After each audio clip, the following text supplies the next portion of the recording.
warri qophii kana qopheessitanii waaqaan lafa duratti galata guddaadha qabdu.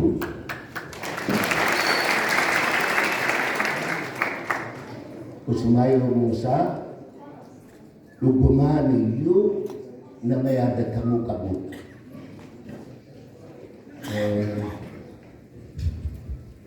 Gaafa wayyaaneen biyya kana fudhate Harargee caalaa namni Karchallee Finfinnee kanatti hidhame hin jiru.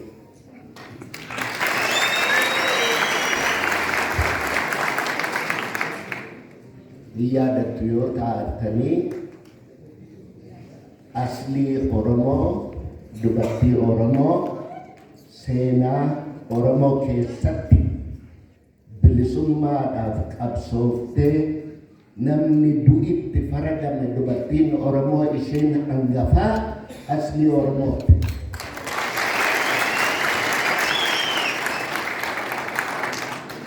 Obboleessi isii Usmaayoo Muusaa obboleessa wajjin dhalatan jechaa miti, obboleessi qabsoo waliin qaban. Ilmaan afran qalloo warra gaafa achi jiru keessaa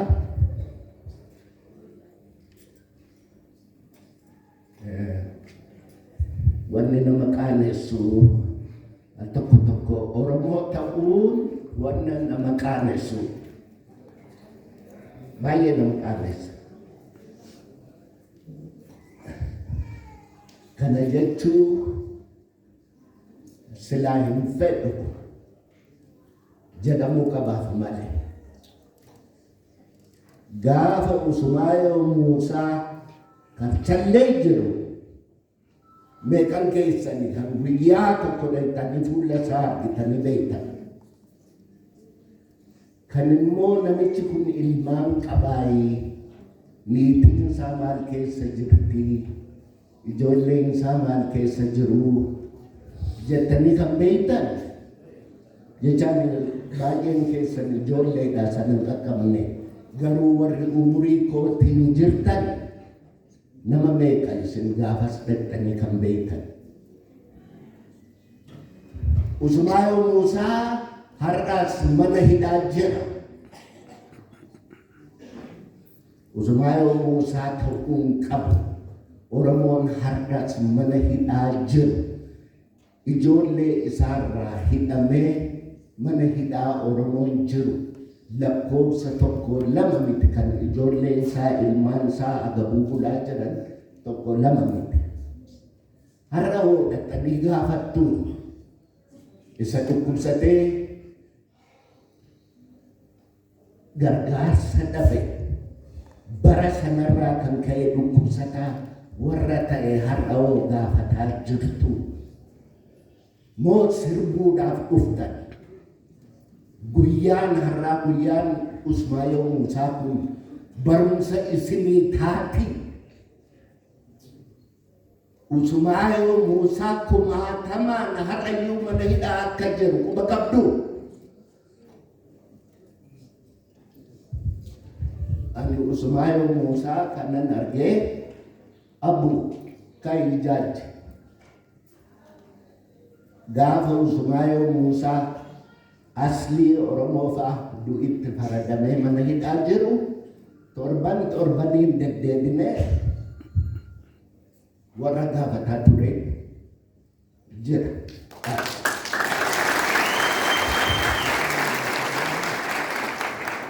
Usmaayoo Muusaa warra har'a hidhaa jiru ilmaan isaanii gaafataa jirtu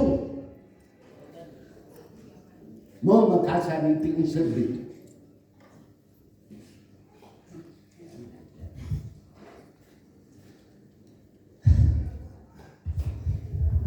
Otoo wanni jedhan jiru akkitti jedhan guddoo nama dhiba. Dur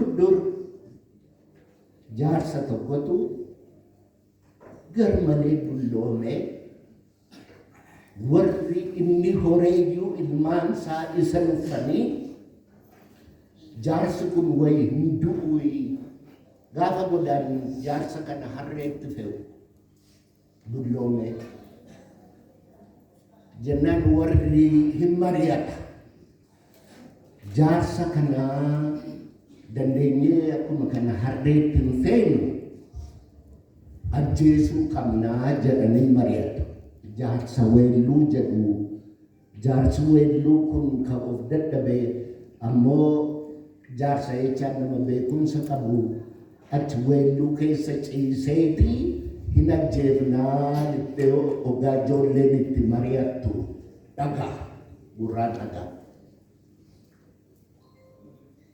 Dhagaheeti utuun du'in duraa ilmaan kiyya kanaa wabarsiisuun qabaa jedhee ijoollee jajjabduu keessaa waamee ijoollee waan taataniif kunoo ka'aati malkaa caancoo lafa jedhan gafarsi bishaan dhugutu jira karaa kana baatanii achirra baatanii achi bultanii achiin baataniiti achitti malkaa caancoo gageessan hoomaa gafarsaatti dhuftu.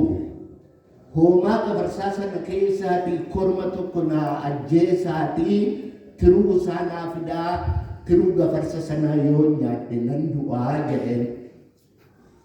Hin gammadde ijoolleen silaayyuu jaarsa kana ajjeesuu irra tiruu inni jedhe dhanneefi tiruu nyaatee haa du'uuti maarree dhannee tiruu finnaafii jedhanii bahanii guyyaa guutuu deemaa oolanii galgala aduudhaa lixuuf jedhu sareen mandara keessaa duutti sareen kun rimaadha saree rimaaniin ciisaa garaa saree kana keessaa mataa gadi baafateetu bulchullaan itti duta warra kanatti abuun kanaa takka argitee beektaay maali sareeni garaa rimaa keessaa bahee namatti duutuu jennaan waan kana beeknu gallee jaarsa gaafannaa jedhanii daba. Guyyaa lammeessoo deemaa oolanii gara galgalaa maal argu? Harree takkati gammoojjii lafti badee adaan mallaqa margi takka keessatti hin biqille keessa harreetu dhaabbata. Harreen kun yoo ilaalan hamma arbaa ga'a. Abu lafa kana margi hin jiru homtuu hin jiru harreen kun maal nyaateeti akkana gabbatee jedhanii wal gaafatan. Kanallee beeknu gallee jaarsa gaafannaa jedhanii dhiisanii darban. Guyyaa sadeessoo deemaa oolanii farda takkatti dhufan. Biyya fardi sun jiru citaan isaa margi isaa muujjaan isaa mudhii fardaa caala. Mudhii fardaa. Fardi muujjaa marga akkana lalise keessa fardi kun immoo kan gogaan isaatiif lafeen duwwaa walitti jiru huqqatee kasilaadu gogumaa fi lafeeti walitti jira. Fardi kun sila biyya kana fakkaatu marga kana fakkaatu keessa akkamittiin akkana huqqatee akkamittiin akkana miidhamee jedhanii wal gaafatan. Kanallee beeknu gallee jaarsa gaafannaa. Amma borumtaasaa deemaa oolanii gara galgalaa dheebuun qabdee bishaan tokkotti dhugaa dhufan. Bishaan kun boolla sadiitti jira. Boolli takka as jira, ka ittaan utaanee jira. Boolli sadeessuun achi jira. Bishaan boolla kana keessaa bahu isa ittaanu dhiiseeti isa sila boolla isatti aanu lagatee boolla achaanutti fincaawa. Aboo isa bishaan kun maal ta'e? Kunoo kan isatti aanu boolli kunoo jira. Isa kana dhiisee akkamii sanatti fincaa'ee wal gaafatan. Kanallee beeknu gallee jaarsa gaafannaa jedhanii darban. Guyyaa shaneessoo Aancooman kaa gafarsaa oggaadhaan hoomaan gafarsaa bishaan dhugaa. Hoomaan gafarsaa lakkaawwameen dhufne achitti wal ga'ee jiru. Achi keessaa gafarsa korma isaa ilaalanii amma tiruu keessaa baasanii jaarsaa fuudhanii galuuf jedhu. Amma tokkicha gaafa korma kana waraaname dhiigi korma kanarraa cirrifate gafarsa achi jiru sanatti faca'ee faate. Gafarsi inni waraaname baheeti warri dhiigi gafarsaa sun itti faca'e dhuman. Nada keessa jiran warra dhiigi itti faca'e du'e. Gafarsi inni waraaname hin bahe.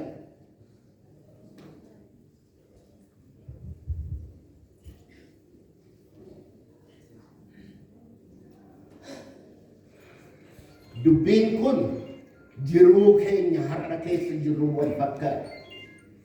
Har'a namni du'aa jiru waanuma du'aa jiruuf nama quba hin qabne, ijoollee wallaaltu, jaarsa deemuu hin dandeenye, dubartii ulfattu du'aa jira.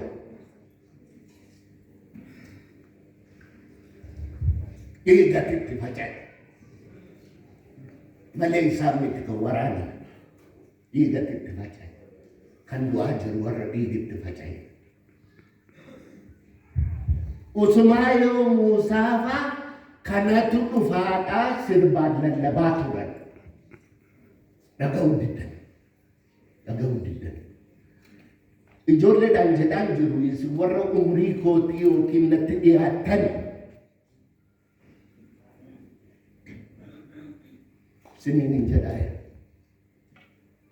Isinitti lallabanii wanni asii nutti dhufaa jirtu hamtu jedhanii sitti lallabanii dhaga'uu dadhabdan.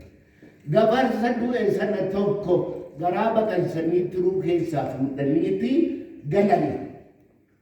Jaarsaa geessuudha. Jaarsi amma isa nyaatee du'a. Jaarsaa fidanii kunoo tiruu gafarsaati jette sana siif illee tiruu gafarsaa nyaadhugaa ijanii. Kana yaa ijoollee koo.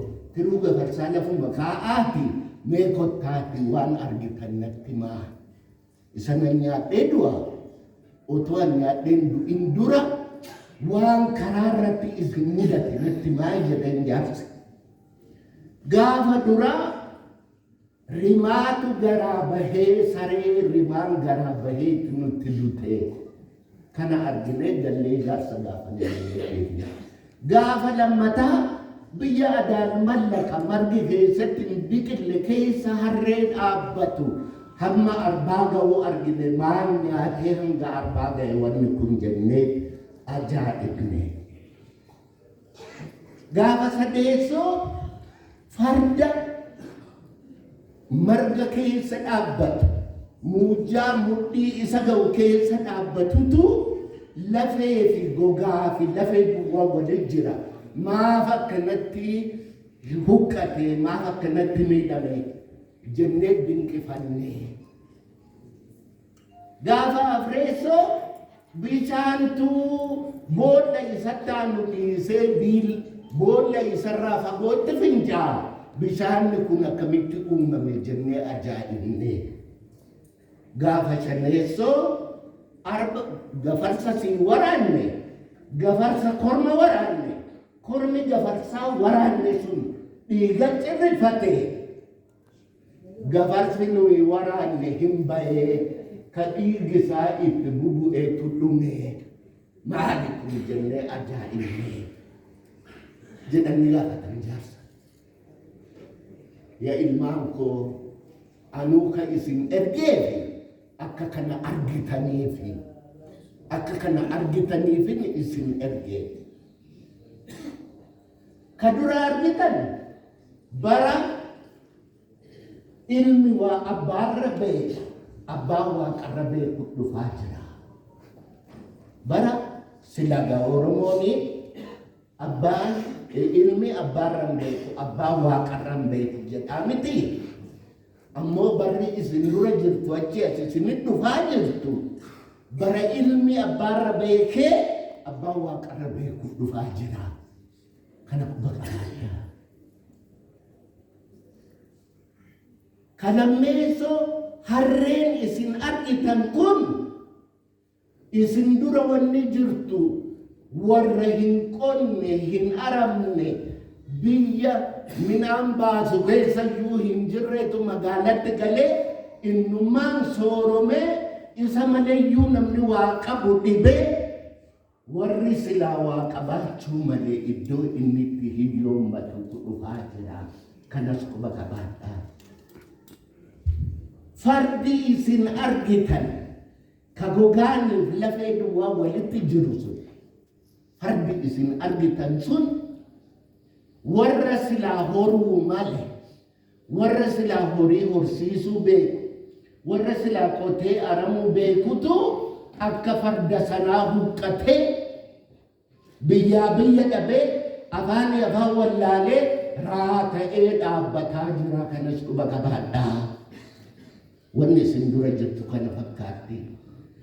Bishaan isin boolla kana bahee boolla kaaniitti irra boolla ittaanurra utaalee itti boolla dhibiyaatti fincaa jettan sun bara isin dura jirtutu waan asitti qotan waan asitti horantu ollaa hanqatee fira aanaa hanqatee biyya alagaa dhaquuf deemaa. Kanallee quba qabaadhaa.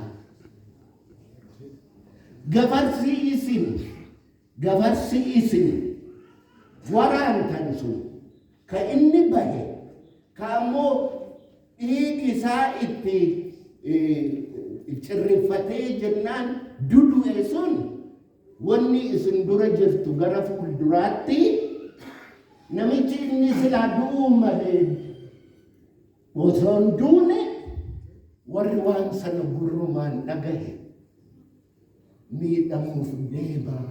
Kunillee waan isin dura jirtu quba qabaadhaa jedhee jedhama. Waan kana Ali Birraan isinitti lallabaa bahe, Sumaayoo Muusaas isinitti lallabaa bahe, Abdullaahi Jirmaas isinitti lallabaa bahe. Isin sirba kana sirbuudhaaf dhaggeeffattu malee wanni inni jedhu maal akka ta'e dhageessaniin isinin jedhaa jira.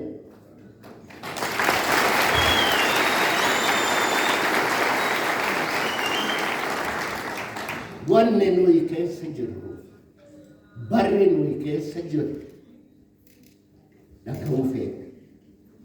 Dhaga'uu duwwaanii faayidaan qabu hubachuu feena. Hubachuu duwwaan faayidaan qabu. Har'a Usumaayoo Muusaa du'eegaa. Usumaayoo Muusaa warra har'a mana hidhaa jiranoo isaaniif immoo bor wal waamtu moo akkam ta'a?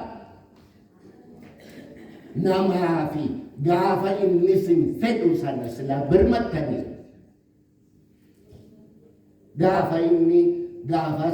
gaafa aslii Oromoo mana hidhaa jirtu meeqa keessantu namicha tokko duwwaan beeka.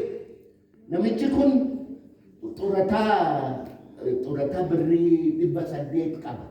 Namichi sun jira amma lubbuudhaan maqaa isaa waan gatiin qabu jedheen torbaniin dinnichaaf shunkurtaa bitee karshallee dhaqa. Gaafa qoyamee obbo ati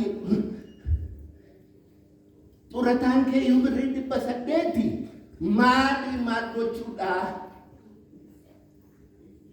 Maal ijoolleen kee maal nyaatti?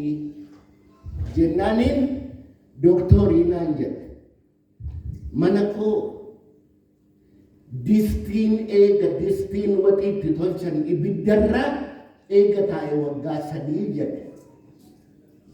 Distiin qabnuu jedhe maan qorqoriyaadha qabnaa jedhe. Ijoolleen koo shaayiidhaaf daabboo ganamaatiin ooltee bultii jedhe. Warra kana immoo wannani torbaniin dhufee gaafadhu abdii ijoollee kootii warra hidhaa jiru kun.